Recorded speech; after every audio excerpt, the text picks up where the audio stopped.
99 and 44 100% pure love. Anybody remember Ronnie Millsap? That Smoky Mountain Rain. Blessed are the pure in heart, for they shall see God. Let's go backwards with this thing. Blessed are the pure in heart, for they shall see God. Hebrews chapter 12 said that we're to follow peace with all men and holiness, without which no man shall see God.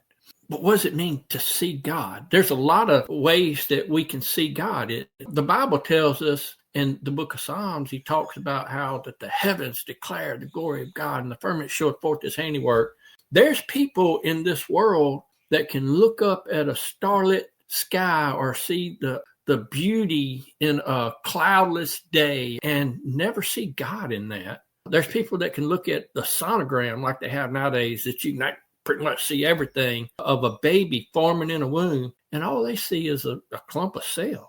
Our mindset, one thing, changes when we can see God, and not just in the good things of life. A lot of times we want to say, oh, God is so good when things are going our way, when things mess up, when the car breaks down. All these things in our mind are bad unless you can see God in it. It doesn't take away the sorrow, and it's not intended to. But when you can see the hand of God, when you can see what God is doing, and you can see the love of God through all that, for all things work together for the good of them that love the Lord, to them who are the called according to his purpose. When you can see the hand of God in all things in this world that we live in, corruption and the wars, the deceit, if you can see the hand of God, you can see that the fact that God raises up leaders doesn't. God is the one who puts people in authority. God raises up judges. God raises up presidents. God raises up even the corrupt leaders of this world. That's for the good of those who love him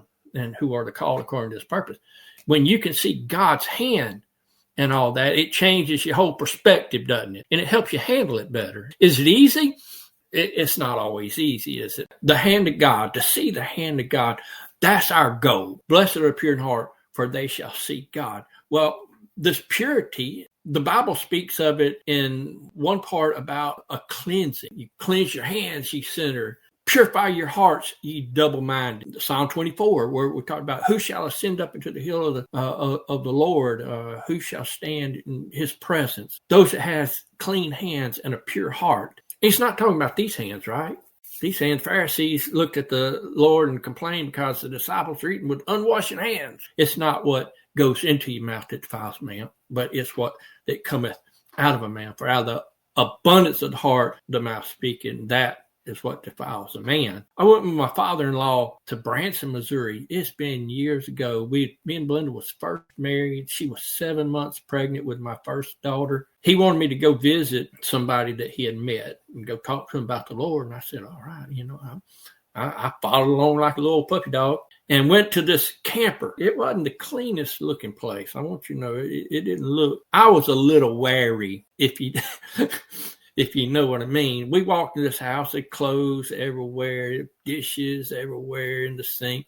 And it's just a little bitty old camper, you know what a camper is. Well, and so it wasn't a whole lot of room in there, but they were just nice and sweet as could be. He had told me before, he said, now, if they offer you something to drink, you just go ahead and accept it. It's a little different, but just go ahead and accept it. Don't say anything. I said, I can handle that. They asked if we wanted some coffee. They handed me this cup, and I don't know, you could stand a spoon up in it. It was so thick. It was sure enough coffee. I didn't think nothing about it, but I looked very carefully because the whole house was kind of not the cleanest in the world, but the cup looked clean. I said, well, I'm pretty safe here. So I took it and I stepped on it, talking to him, I got about halfway through, and I looked down in my cup, and the whole inside of the cup was just nasty, y'all. It was nasty. And it kind of turned my stomach a little bit, but I managed to get through it. But it's always reminded me of the scripture that you make clean the outside, but the inside's filthy. So the Lord isn't talking about cleaning your hands, cleaning the outside. That's what most people are trying to do nowadays. Yet God is saying, no, you want to see me. There's got to be some cleaning on the inside. There's got to be some pureness of heart in there. But how do we get this way? Solomon made a statement in the book of Proverbs. Who can say I have made my heart clean?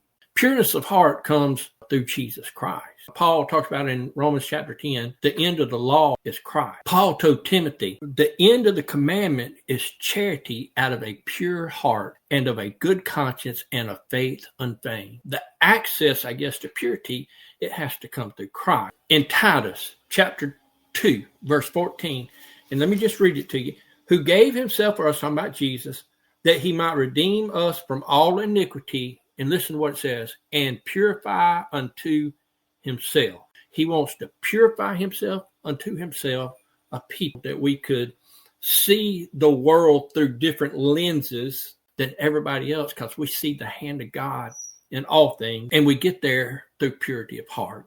When we trust him and by faith live our lives knowing that God is in all things, and we see God in all things. That's how our hearts are purified. Blessed are the pure in heart, for they shall see God. God bless.